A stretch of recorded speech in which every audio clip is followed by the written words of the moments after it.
The streets of Los Angeles carried an unusual calm on a crisp winter evening, as the faint glow of holiday lights began to flicker on homes lining the modest neighborhood of East Haven. It was a far cry from the glittering world of Hollywood that Johnny Depp usually inhabited. Today, he wandered in anonymity, dressed in a gray scarf, leather jacket, and wide-brimmed hat pulled low. For Johnny, these walks were a chance to reconnect with the raw, unpolished corners of life, an escape from the chaos of fame. As he strolled, his steps slowed when he heard raised voices near a small, run-down house. The peeling paint and sagging roof spoke of years of struggle. On the porch stood an elderly woman with silver hair, clutching a little girl close to her side. The child couldn't have been older than 9, her tear-streaked face pressed into the woman's skirt. Facing them was a man in a black suit, holding a clipboard with cold precision.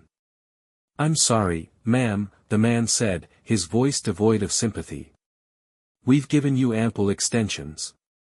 If payment isn't made by Friday, you'll need to vacate the property." "Please," the woman pleaded, her voice trembling. "This is our home. I've lived here for 35 years. My granddaughter has nowhere else to go." The man remained impassive. "It's out of my hands. I'm just delivering the notice." As Johnny watched from the street, the little girl looked up, her wide brown eyes shimmering with fear. "Grandma," she whispered, "are they going to take our house?" Johnny felt a pang in his chest. He knew he couldn't stand by. Adjusting his hat, he stepped forward, his voice cutting through the chilly air. "What's going on here?" The man turned, his expression flickering with surprise. His eyes darted to Johnny's face, widening in recognition. You're Johnny Depp." Johnny nodded, but his attention remained fixed on the old woman. "Are you all right, ma'am?" Before she could respond, the man interjected, his tone defensive. "This is a private matter. The property is 6 months behind on payments, and eviction proceedings have already started." Johnny's gaze hardened as he stepped closer. 6 months. And you're throwing them out right before the holidays? "It's not personal," the man said quickly. "It's just business." Johnny's voice dropped, low and steady. "Maybe that's the problem, it should be personal." The man faltered under Johnny's piercing gaze. "Look, I'm just the messenger. If you have an issue, take it up with the bank." He thrust the paperwork toward the woman, muttered an excuse, and retreated to his car, speeding off down the street. Johnny turned back to the pair on the porch. The old woman held the papers in trembling hands, her frail body sagging under the weight of the moment. The little girl peeked up at Johnny, her small face etched with both fear and curiosity. "Are you all right?" Johnny asked again, his voice gentler now. The woman managed a shaky nod but said nothing. It was the little girl who spoke first, her voice barely above a whisper. "Are they really going to take our house?" Johnny crouched to her level, meeting her gaze. "Not if I can help it," he said softly. "What's your name?" "Emma," she replied, clutching a threadbare teddy bear tightly to her chest. Johnny smiled. "Emma's a brave name. And what's your bear's name?" "Mr. Snuggles," she whispered, holding him up shyly. "Mr. Snuggles," Johnny repeated with a nod. "He looks like a good friend. And friends help each other when things get tough, right?" Emma gave a small nod, her grip on the bear loosening slightly. Johnny stood and turned to the woman. "I'm Johnny. Can we go inside? Maybe we can figure something out." The woman hesitated, her pride battling with her desperation. Finally, she nodded. "Thank you," she murmured, leading him into the house. Inside, the home was sparse but meticulously clean, each corner revealing signs of love and care. Faded photos of Emma as a baby hung on the walls, alongside a wedding picture of the woman in her youth. A well-worn armchair sat beside a small Christmas tree, its decorations homemade and mismatched. The woman gestured to the couch. "Please, sit. I'm Martha, by the way." Johnny settled into the couch while Emma climbed onto the armrest beside him. Martha disappeared into the kitchen, returning moments later with 2 steaming mugs of tea. "I don't understand why you'd care about strangers like us," she said softly, setting the mugs down. "But thank you." Johnny accepted the tea, his expression serious. "You're not strangers, Martha. You're neighbors, and that's reason enough." Martha's lip trembled, and she nodded. "Well, thank you, Mr. Depp." "Truly." "Johnny," he corrected with a warm smile. "Now, tell me what happened." Martha explained their story, her voice shaking as she recounted the last 5 years. Her husband had passed away unexpectedly, leaving her to raise Emma alone. Between medical bills, repairs on the aging house, and rising expenses, she had fallen deeper into debt. Despite working odd jobs, her age and health made it nearly impossible to keep up. "I've tried everything," she said, her voice cracking. "But now, it's too late." As Johnny listened, his heart ached. He could see the exhaustion in Martha's face, the quiet strength she clung to for Emma's sake. He knew he had to do something more than just write a check. This family needed more than charity. They needed hope. "You've done enough, Martha," Johnny said firmly. "Now it's my turn."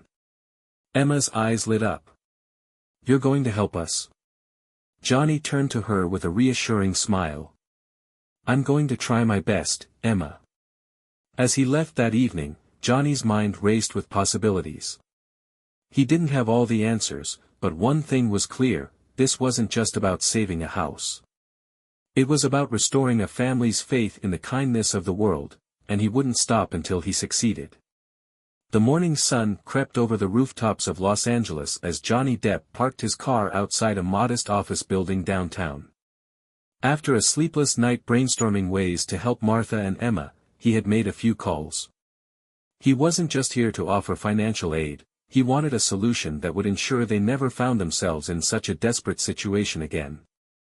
Inside, Johnny met with a trusted friend, Miranda, who ran a nonprofit dedicated to housing assistance. Her organization specialized in helping families on the brink of eviction by providing financial aid, legal advocacy, and counseling. "Johnny, this case sounds heartbreaking," Miranda said, flipping through the file he had provided. "We can absolutely help. But we'll need to act fast to stop the eviction proceedings." Johnny leaned forward, his tone resolute. "Do whatever it takes. Cover the bills, file the paperwork, just make sure they don't lose their home. I'll fund everything." Miranda smiled. "You've always had a soft spot for people in need. I'll get my team on it right away."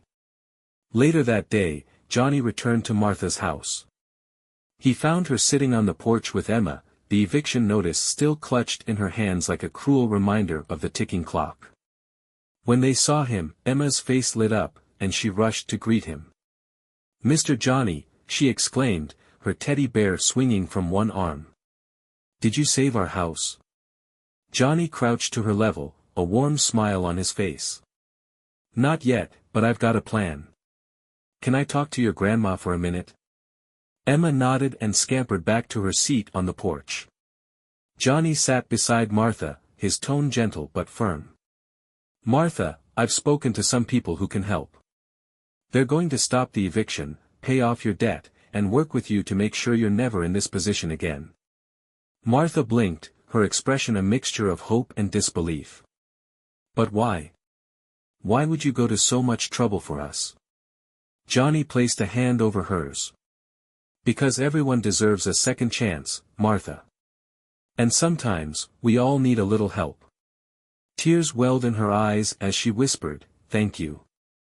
I don't know how I'll ever repay you." Johnny shook his head. "You don't have to. Just take care of Emma and yourself." By the end of the week, Miranda's team had successfully halted the eviction and paid off the overdue bills. But Johnny wasn't done yet.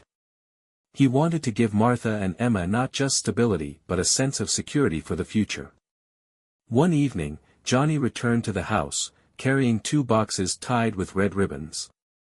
Inside, Emma was busy coloring at the kitchen table, while Martha prepared a simple dinner. "Johnny!" Emma squealed when she saw him. "You came back." Johnny set the boxes on the table, his eyes twinkling. "I brought you both something special." Emma tore into her box first, revealing a set of high-quality art supplies, colored pencils, sketch pads, and even watercolors. Her eyes widened in awe. "Is this all for me?" "It sure is," Johnny said with a grin. "Your grandma told me how much you love to draw. I thought you might like some new tools." Emma hugged him tightly. "Thank you, Mr. Johnny. I'm going to draw something for you." As Emma began exploring her new supplies, Martha carefully opened her box. Inside, she found a set of keys, a folder of documents, and a note in Johnny's handwriting.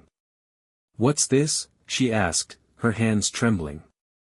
Johnny's voice was steady. "It's a trust fund for Emma's education and some financial support for you. I've also worked with Miranda's team to get you into a program that will help with your medical bills and expenses." Martha stared at him, her eyes brimming with tears. "I don't know what to say. This is more than I ever could have hoped for." Johnny smiled. "You don't need to say anything. Just promise me you'll use this chance to rebuild. And maybe, one day, pay it forward."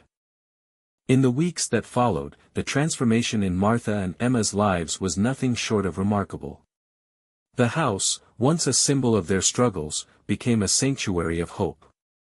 With the financial burden lifted, Martha's health improved, and she began volunteering at Miranda's nonprofit, helping other families in need. Emma, now brimming with confidence, proudly showed Johnny her latest drawings every time he visited. One day, she presented him with a sketch of the 3 of them, her, Martha, and Johnny, sitting on the porch together. "I made this for you," she said, beaming. "It's my way of saying thank you." Johnny accepted the drawing, his heart full. "This is beautiful, Emma. I'm going to frame it and hang it where everyone can see it." As he drove away that evening, Johnny glanced at the drawing resting on the passenger seat beside him. He felt a profound sense of fulfillment, knowing he had made a real difference in the lives of 2 people who deserved so much more than life had given them. For Johnny, it wasn't about recognition or gratitude. It was about showing that even the smallest acts of kindness could ripple outward, changing the world one person at a time.